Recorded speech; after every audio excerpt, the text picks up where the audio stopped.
ماضی قریب میں ایک بہت بڑا حادثہ پیش آیا تھا جس کو ہسٹری میں درج کیا گیا ہے۔ ایک خاتون تھی، ایک لڑکی تھی، اس کو جسمانی طور پر کوئی بیماری لاحق ہوئی، کوئی تکلیف ہوئی۔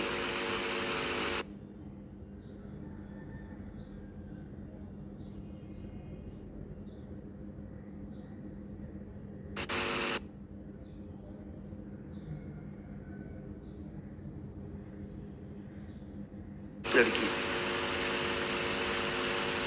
17-18 سال کی عمر کی لڑکی تھی، جوان لڑکی۔ آپریشن تو خیر اچھے سے ہوا اور واپس آنے کے بعد وہ لڑکی حاملہ ہو گئی بغیر شادی کے۔ جب اس کے ساتھ اس طرح کا معاملہ ہوا تو اس لڑکی نے سیدھے الزام ڈاکٹرز پہ لگایا، جو ہاسپٹل کے ڈاکٹر ہیں۔ انہوں نے زور زبردستی میرے ساتھ کی یا ان کی وجہ سے میرے ساتھ آج یہ معاملہ ہوا، میری عزت ختم ہو گئی۔ گھر والوں نے کیس کر دی۔ ایک بڑے ہاسپٹل کے 3 ڈاکٹر تھے اور وہ بڑی پوسٹ کے، بڑی عمر کے بھی تھے، تو بظاہر یہ معقول بات نہیں لگتی تھی، یہ سب کوئی ایکسیپٹ بھی نہیں کرتے تھے، لیکن کیس بھی ہوا۔ کورٹ میں ایویڈنس دیکھے جاتے ہیں، ثبوت وغیرہ ساری چیزیں دیکھی جاتی ہیں، تو ڈاکٹر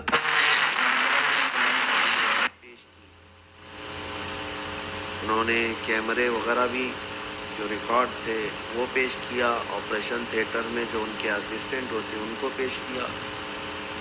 سب پیش کرنے کے بعد ڈاکٹرز جو ہے بری الذمہ ہو گئے، وہ مجرم نہیں قرار پائے۔ لڑکی نے جو الزام لگایا تھا وہ ثابت نہیں ہو پائے۔ اس غم میں چند دنوں کے بعد وہ لڑکی کی موت ہو گئی، وہ اسی حالت میں مر گئی۔ گھر والوں نے واویلا کیا، لیکن کورٹ کا فیصلہ تو آ چکا تھا، اب کرنا کیا تھا؟ جس کا معاملہ تھا وہ بھی چلی گئی، ختم ہو گئی۔ دنیا میں اس طرح کے معاملات ہو جائیں تو یہ مت سمجھنا کہ سب ختم ہو گیا۔ ایک چیز ہے مکافات عمل۔ انسان کی کچھ غلطیاں ایسی ہوتی ہیں جن کا مزہ اللہ دنیا میں بھی چکھاتا ہے اور آخرت میں بھی۔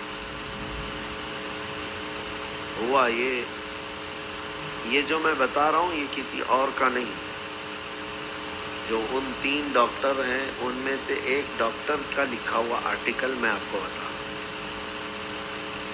جن کے اوپر الزام تھا۔ چند دن گزرتے گئے، ان تینوں میں سے معاملات ایسے ہوئے کہ اس میں سے ایک جو سینئر ڈاکٹر تھا، اس کی بیٹی کے ساتھ کچھ گنڈوں نے ایسا ریپ کیا اور اس کے ڈاکٹر کے گھر کے باہر لا کر لڑکی کو پھینک دیا، ایسے زخمی حالت میں کہ اس کی لڑکی کا پیٹ پھٹا ہوا، اور بہت ہی بدترین ظلم کا وہ شکار ہوئی۔ یہ بھی کیس ہوا۔ بہرحال وہ اکلوتی بیٹی کے اس غم میں ڈاکٹر مر گیا۔ دوسرے ایک ڈاکٹر کے ساتھ ایک بھیانک حادثہ پیش آیا، گھریلو معاملہ تھا جس کو ذکر کرنا بھی مناسب نہیں۔ اور تیسرا جو ڈاکٹر ہے جس نے یہ لکھا ہے، وہ کئی طرح کی بیماریوں میں مبتلا کہ جس کے ہاتھ میں ہمیشہ کپ کپی تاری رہتی ہے اور سر ہلتا رہتا ہے، اور اس بیماری کا علاج کہیں سے بھی ممکن نہیں لگتا۔ بہت ہی عجیب و غریب بیماریوں میں مبتلا، تینوں لوگ الگ الگ تکلیفوں میں مبتلا ہوئے اور بھیانک طریقے سے مبتلا رہے۔ تو پھر اس ڈاکٹر نے رجوع کیا اللہ والوں کے پاس، اور پھر ساری تکلیفیں سب بتانے کے بعد کسی بزرگ نے اس سے ساری چیزیں پوچھی، تب اس نے اعتراف کیا کہ ہاں، جس جوان لڑکی نے ہم پر الزام لگایا تھا وہ سچ تھا، وہ سچ تھا۔ ہاسپٹل میں وہ تنہا آئی تھی، اس وقت ہم لوگوں نے بدکاری کی تھی، باری باری ہم تینوں شریک تھے، لیکن پیسہ تھا، پاور تھا، چھپا دیا۔ کورٹ کو بھی مینج کر لیا، ایویڈنس کو بھی مینج کر لیا، ساری چیزیں ہو گئی تھی، لیکن ہمیں پتہ نہیں تھا کہ زندگی میں اس قدر سخت موڑ آ جائے۔ میرے عزیزو، ایک بات یاد رکھو، ظلم جو ہے اللہ کو قطعی پسند نہیں، اور اللہ تعالی ظالموں کو دنیا میں بھی ان کا مزہ چکھاتا ہے، اور آخرت کا عذاب تو ہے ہی۔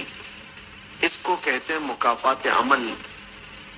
کسی کے گھر کی عزت کے ساتھ کھلواڑ کرو تو تمہاری زندگی میں بھی وہ دیکھنا پڑ جائے، تمہارے ساتھ بھی وہ معاملات ہو سکتے ہیں، بلکہ اس سے بھی سخت معاملات تمہیں دیکھنا پڑ سکتے۔ ہمیشہ ڈرو اللہ کی بارگاہ میں کہ حساب کا ایک دن ہونا ہے۔ جو کچھ بھی کریں گے وہ ایسا نہیں ہے کہ ختم ہو جائے گا، رائی کے دانے کے برابر ہو، اللہ اس کو سامنے لائے۔ کچھ لوگوں کو ایسا لگتا ہے دنیا ہی سب کچھ ہے، ایسا نہیں ہے۔ دنیا دار العمل ہے، آخرت دار الجزا ہے۔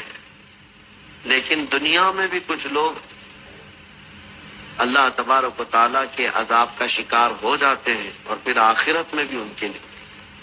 تو اس چیز کو کہتے ہیں مکافات عمل۔ اپنے کیے کی سزائیں دنیا میں دیکھ لیں۔ اس لیے اللہ تعالیٰ کی بارگاہ میں ہمیشہ ڈرتے رہیں، دعا کرتے رہیں، مولا انجانے میں بھول سے ہم سے جو خطائیں ہوئی ہیں تو درگزر فرما۔ دنیا میں مولا عزت کے ساتھ رکھ، اور عزت کے ساتھ خاتمہ بالخیر فرما۔ اور مولا کریم اگر چاہے تو ہماری خطاؤں پر پردہ ڈال دے۔ آج جس طرح سے اللہ تبارک و تعالیٰ نے عزت بخشی ہے، قیامت کے دن میرے نبی کے سامنے بھی وہ عزت کے ساتھ اٹھائے۔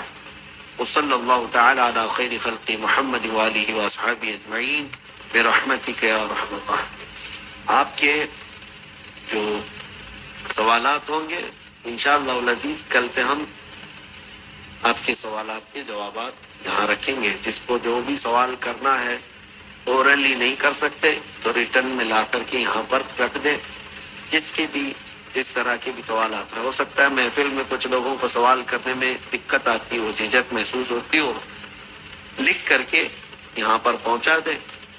ہر دن اس میں سے جو منتخب سوالات ہوں گے میں اس کے جوابات آپ تک پہنچا دوں گا انشاءاللہ، کیونکہ تنہا آپ سوال کرتے ہیں، میں جواب آپ کو دے دیتا ہوں، لیکن کبھی کبھار ایسا ہوتا ہے کہ آپ کے پوچھے ہوئے سوال کا جواب بہت کے من میں ہوتا ہے سوال، اگر مجمع میں اس کا جواب دے دیا جائے تو سب کو علم پہنچے گا، سب کو جواب